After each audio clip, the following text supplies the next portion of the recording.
Banyak developer pemula yang asal bikin function menjadi public. Akibatnya, semua orang bisa akses function tersebut. Bahkan function yang harusnya rahasia seperti tarik dana atau ganti owner itu jadi public. Bisa diakses di semuanya. Itu bahaya kan? Maka dari itu, hari ini kita bakal bahas tentang functions and visibility. Kita akan atur siapa aja yang boleh masuk, siapa aja yang boleh cuma nonton, dan gimana caranya kontrak tersebut tuh bisa menerima duit tanpa error.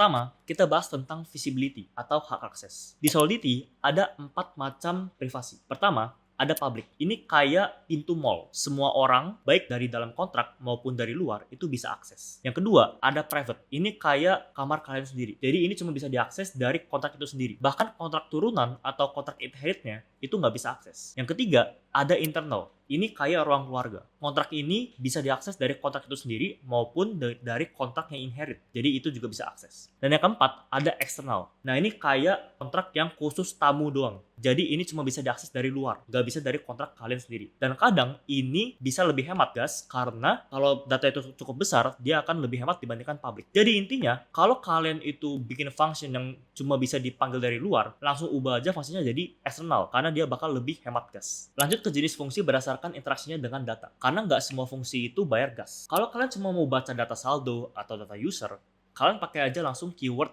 view. Ini read only, nggak bisa ngubah data, dan gratis kalau dipanggil dari luar. Kalau fungsinya itu cuma buat hitungan matematika tanpa baca data blockchain sama sekali, seperti state variables, pakai aja langsung keyword pure. Ingat, dua keyword ini gas free kalau dipanggil lewat call biasa. Nah ini bagian favorit semua orang, duit. Gimana caranya kontrak kita bisa nerima Ether atau Ethereum? Nah, kalian wajib nambahin keyword payable. Tanpa keyword ini, kalau ada yang kirim Ether atau Ethereum ke fungsi kalian, transaksinya bakal revert alias gagal. Ada juga fungsi spesial namanya receive untuk menerima Ethereum yang dikirim kosongan atau tanpa data. Setelah itu juga ada function namanya fallback. Ini buat nangkep panggilan function yang nyasar. Nah, terus gimana kalau kalian tuh mau kirim duit keluar berupa Ethereum atau ETH? Nah, hati-hati karena dulu kita pakai dot transfer. Tapi sekarang itu udah rawan gagal karena limit gasnya itu dikit banget. Jadi sekarang kita pakai function yang namanya dot call yang lebih direkomendasikan karena itu lebih aman dan fleksibel. Tapi kalian harus handle status gagal dan suksesnya